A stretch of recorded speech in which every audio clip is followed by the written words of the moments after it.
Olá, meus amados irmãos, eu quero saudar a todos com a paz do Senhor e dizer para você que o Senhor é aquele que tem nos sustentado, o Senhor é aquele que tem nos chamado, o Senhor é aquele que tem exercido o seu poder em nossas vidas e assim como Ele tem começado essa obra, com certeza, plena certeza, Ele haverá de completar a seu tempo e fará tudo aquilo conforme a sua vontade nas nossas vidas.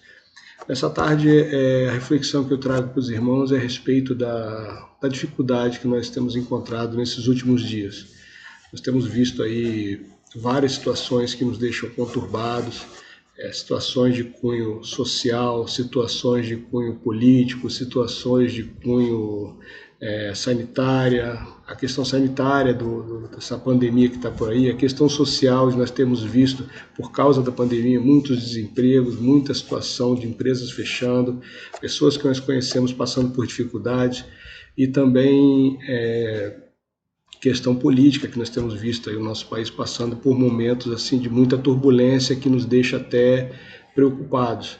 Mas nós temos uma certeza que a nossa história ela não está escrita nos livros humanos, a nossa história está escrita nos livros eternos, no livro eterno de Deus, onde Ele já tem tudo ali delimitado, traçado, e não apenas no contexto mundial, no contexto das civilizações, da humanidade em geral, mas também no contexto ali pessoal da sua vida. Eu quero que você entenda uma coisa: Deus, aquele que te chamou, Ele tem um tratado especial com você, e você tem uma função aqui nessa terra. Eu quero que você, de acordo com isso que nós estamos vendo e que nós vamos ver através dessa palavra que nós vamos compartilhar nessa tarde, que você possa entender que Deus tem um propósito na sua vida e que o propósito de Deus vai ser cumprido na medida daquilo em que Deus planejou para você e da resposta que você venha a dar àquilo que Deus traçou para a sua vida.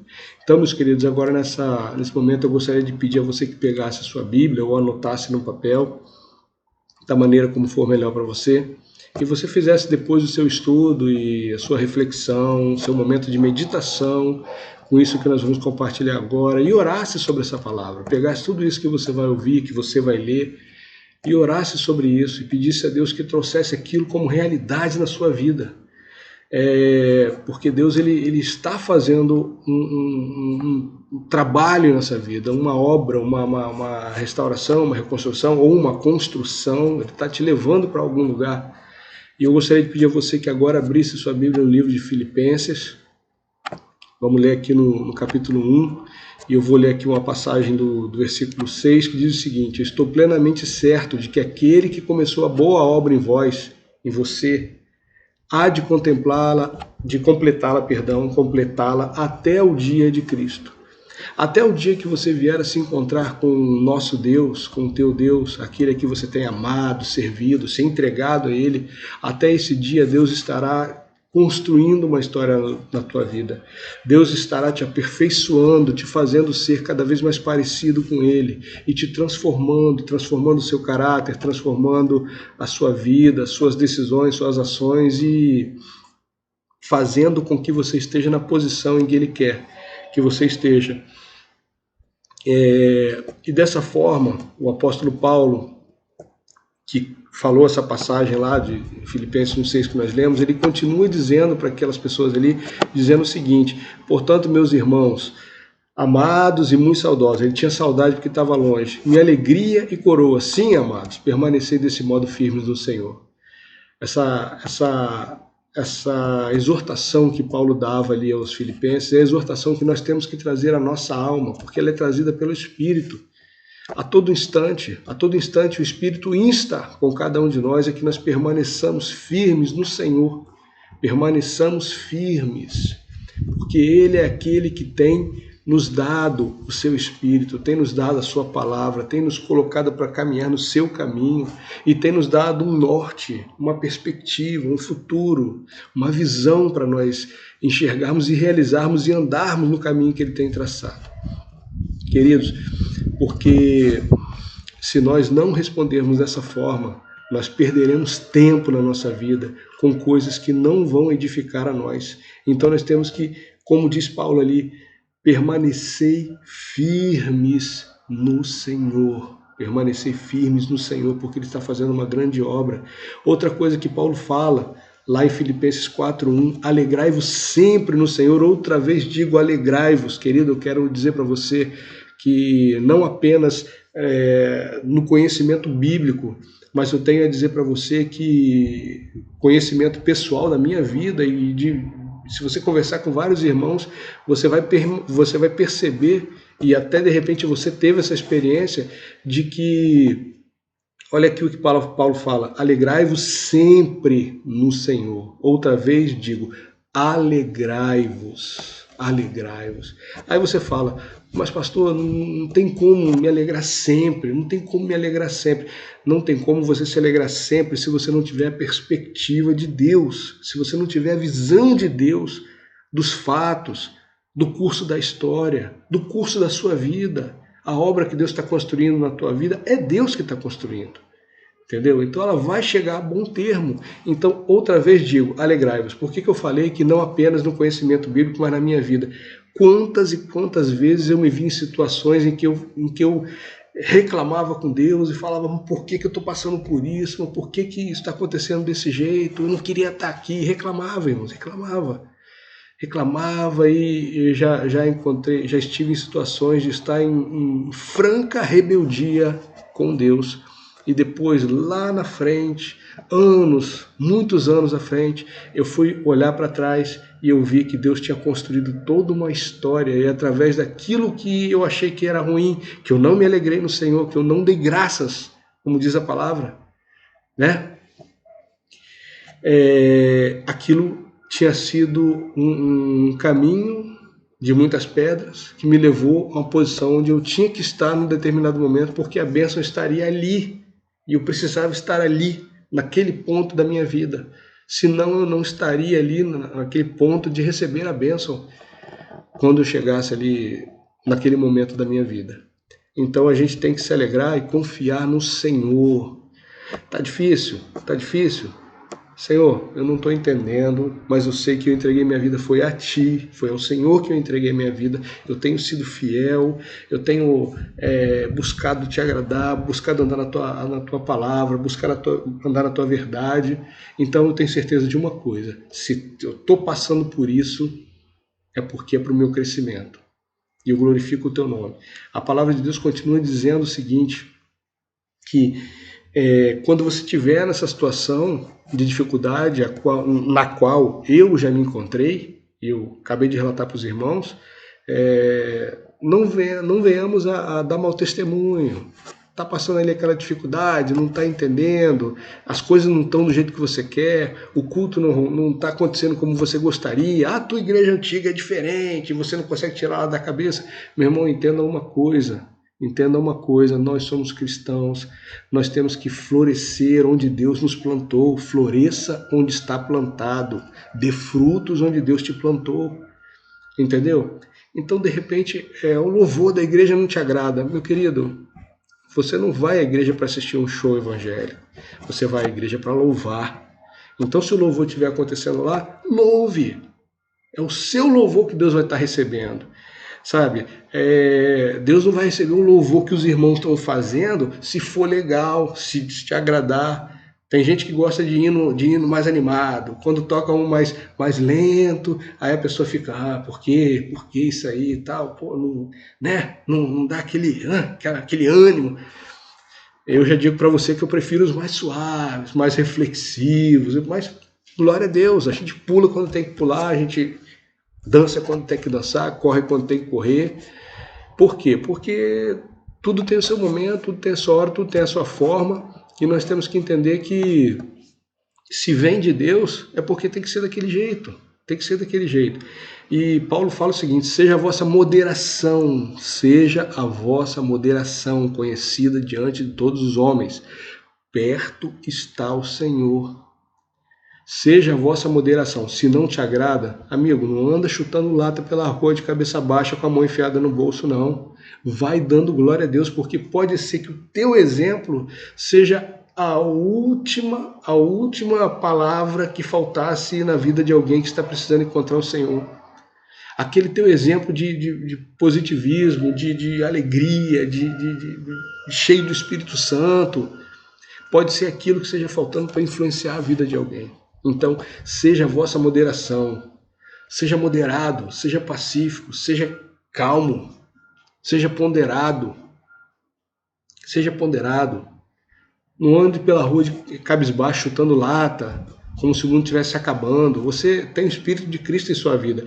Filipenses 4,5 diz o seguinte também: não andeis ansiosos de coisa alguma, em tudo, porém, sejam conhecidas diante de Deus as vossas petições, pela oração, pela súplica e com ações de graça. Nós temos que aprender, irmãos, a descansarmos no Senhor. Certa vez eu estava passando por uma dificuldade na minha vida, no ano de 1997, eu estava muito ansioso, e o Espírito Santo falando comigo o tempo todo: ora, ora, ora, ora, entrega a Deus e descansa, entrega a Deus e descansa, entrega a Deus e descansa. E eu orava, me ajoelhava, orava, falava com Deus, o Espírito era pacificado. E quando eu levantava da oração, já levantava pensando: mas como é que eu vou resolver essa situação? Como é que eu vou resolver essa situação? Como é que eu vou resolver essa situação? Até que chegou um dia em que eu estava saindo para fazer um evangelismo em Aparecida. E a gente estava lá na base da Jucum, lá no Rio. E eu entrei no quarto, orei, falei sobre aquilo. E quando eu levantei da oração, o Espírito Santo falou claramente comigo: agora descansa. E naquele momento eu entendi o que era não andar ansioso. E que se a minha oração, a minha petição já era conhecida de Deus, a minha ação de graça seria descansar nele. Seria a minha ação de graça, o meu louvor seria descansar nele. Senhor, está em tuas mãos, Senhor. A partir de agora, como antes, eu continuo não tendo condição de resolver. Então eu entrego nas tuas mãos e te dou graças. E eu vou aguardar, confiante que o Senhor vai responder. Querido, eu vou te falar só o seguinte: a gente foi para aquele evangelismo e quando nós voltamos, um dia depois, a gente foi na sexta, ficamos no sábado e voltamos no domingo de manhã, bem de madrugada. E quando nós voltamos, a situação já tinha sido resolvida. Porque finalmente eu aprendi a descansar em Deus. Então, às vezes, a resposta está quando você despluga e deixa Deus agir. Deixa Deus agir.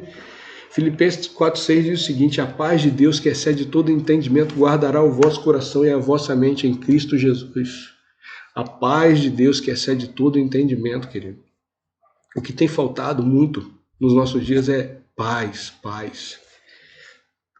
Eu citei no início aí de três aspectos: o aspecto da saúde, o aspecto sanitário, o aspecto social, o aspecto que influencia você naquela perturbação de você: meu Deus, eu tenho filho, eu tenho esposa, eu tenho casa, eu tenho aluguel para pagar, eu tenho comida para comprar. Meu Deus, não deixa eu perder emprego, não pode acontecer, tá todo mundo ficando desempregado. Oh, meu Pai, tem misericórdia. Sabe, querido, nós temos que aprender que tem um Deus que cuida da gente. E nós temos que orar. Ontem eu estava fazendo um estudo e eu vi lá o aspecto da oração. Jesus, quando ele estava para começar o seu ministério, ele ficou lá orando e jejuando 40 dias. O tempo todo, Jesus estava em algum evento em que ele estava lá, a Bíblia fala que ele estava orando. Antes de Jesus ser entregue, a Bíblia relata lá que, como era de costume, ou seja, ele ia sempre ali, ele estava indo orar naquele monte. A Bíblia fala, como era de costume, ou seja, era comum ele orar, passar tempo em oração com Deus. E nós estamos falando do Filho de Deus, do Deus que se fez homem, o Deus encarnado que veio à Terra, e ele passava grande parte do seu ministério terreno orando. E nós, que não descemos do céu, nunca estivemos sentados no trono da glória de Deus, a gente não ora. Nós não valorizamos a oração. É uma chave poderosa, querido. A oração, ela move o mundo sobrenatural.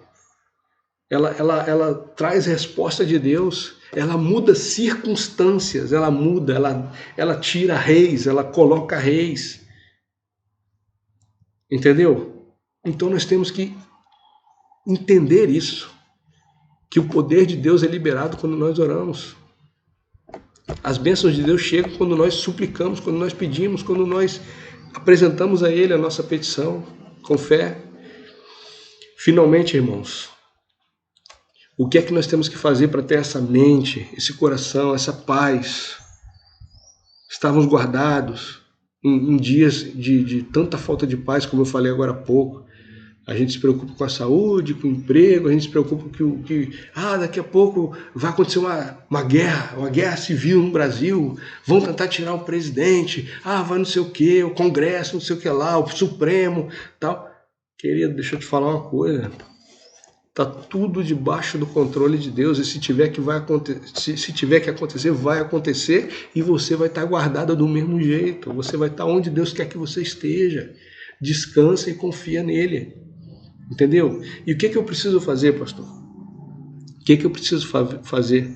Eu tenho que buscar o Senhor, me ligar com o Senhor, eu tenho que estar junto dele, unido a ele, enxertado nele, que é a videira verdadeira. E aí, o que eu preciso fazer? Filipenses 4:8. Finalmente, irmãos, tudo que é verdadeiro, tudo que é respeitável, tudo que é justo, tudo que é puro, tudo que é amável, tudo que é de boa fama, se alguma virtude há e se algum louvor existe, seja isso que ocupe o vosso pensamento. Pensar em Deus, nas coisas de Deus. Pensar nas virtudes que Deus quer que nós exercitemos. Pensar no poder que Deus tem a nos entregar se nós nos consagrarmos. Deus está chamando uma geração, um povo nesses últimos dias, que manifestem a sua glória, que manifestem o seu poder. Pessoas cujas mãos sejam levantadas para que os cegos vejam, para que os paralíticos andem, para que os mortos ressuscitem, se for o caso. Deus quer entregar o poder dele à sua igreja. E nós somos a igreja de Deus na terra. Nós somos a resposta de Deus para esse mundo. A palavra de Deus diz lá em João 13:15, que Jesus, ele veio para nos salvar, para nos resgatar. E lá no João 13:15 ele diz que Jesus deu exemplo. Ele deu exemplo, ele não veio ser exemplo. Porque se ele viesse ser exemplo, nós estaremos dizendo que nós poderemos ser iguais a ele na exata medida. E isso sem a graça é impossível. E a gente sabe que por mais que a gente se esforce, por mais que nós nos esforcemos, a gente vai sempre depender da graça e sempre ter que estar vigilante contra o pecado. Jesus veio dar exemplo, não veio ser exemplo. Jesus veio ser a resposta. Jesus veio verter o seu sangue, e só através do sangue, só através da carne dele partida, do sangue dele que nós tomamos na ceia, a representação do sangue dele nós tomamos na ceia, naquele memorial, só através do corpo e do sangue, partido na cruz e vertido por nós, é que nós nos aproximamos dele. Certo homem, certa vez, Mahatma Gandhi, os irmãos conhecem a história, a vida desse homem, um pacifista que viveu na primeira metade do século XX. Uma mãe chegou para ele, uma senhora, chegou para ele com o filho e pediu a ele que falasse com o filho para parar de comer açúcar. E o filho, Gandhi, olhou para o menino e falou: volte daqui a 2 semanas. Tem versões que diz 2 semanas, outras dizem 3 dias. E a mulher voltou. Quando a mulher voltou, ele simplesmente falou: menino, pare de comer açúcar. A mãe agradeceu, mas ficou perplexa, né? Poxa, se era só falar pare de comer açúcar, por que você não falou naquele dia? Ele disse: porque naquele dia eu comi açúcar. Então, nós seres humanos, nós precisamos primeiro nos moldar para sermos exemplo. Para que você possa ser o exemplo de alguma coisa, você precisa primeiro se moldar ao caráter de Cristo, ao caráter dele. Ele que é o exemplo supremo. Ele que é o exemplo supremo. Então eu quero que você entenda isso. Tudo que nós vimos hoje finaliza da seguinte forma. Filipenses 4:9. O que também aprendestes, o que também recebestes, o que também ouvistes e vistes, isso praticai. Isso praticai. Não basta apenas eu conhecer e não praticar. Seria o mesmo que um professor com todo o conhecimento do mundo nunca tivesse se disposto a dar aulas, nunca tivesse disposto a compartilhar todo aquele saber, todo aquele conhecimento. Seria uma fonte inesgotável de sabedoria que não serviria para nada. Então, o que você recebeu de Deus, o que nós recebemos, o que eu recebi de Deus, eu tenho que praticar. O que aprendestes, o que recebestes, o que ouvistes e o que vistes nos grandes exemplos de homens e mulheres de Deus no curso da história. Como diz lá em Hebreus, que aquele que nós temos que olhar, aquele tão grande número de testemunhas, pessoas que testemunham que Deus é fiel, que aquele Deus que começou uma boa obra na tua vida, Ele é fiel para cumprir. Basta tão somente que você faça tudo aquilo que nós vimos, que você fique firme no Senhor, que você se alegre o tempo todo no Senhor, que você exerça a moderação, que você não ande ansioso, mas que você ore sempre, em tudo seja conhecida as suas petições diante de Deus. Que você tenha certeza que a paz de Deus guardará o nosso coração, o seu coração. E que você, por fim, querido, que você pratique tudo aquilo que você ouviu, que você recebeu, que você ouviu e que você teve como exemplo. Paulo fala isso para os filipenses. E nessa tarde o Espírito Santo fala para a sua vida. O Espírito Santo diz a você, a obra que eu tenho começado na tua vida é uma obra eterna. Ela vai te levar até as mansões celestiais. E um dia você estará sentado à mesa junto com o Cordeiro. Basta tão somente você fazer o que nós ouvimos aqui nessa tarde. Eu quero que você seja abençoado. No momento que você estiver ouvindo essa mensagem, seja amanhã, tarde, noite, que você saiba que tem um Deus que cuida de você. Tem um Espírito Santo que zela por você 24 horas por dia. Seja abençoado, em nome de Jesus. E que a paz de Deus, que excede todo entendimento, guarde o teu coração até a vinda do nosso Senhor na glória. Amém? Receba em nome de Jesus essa palavra, para a glória do Senhor. Amém.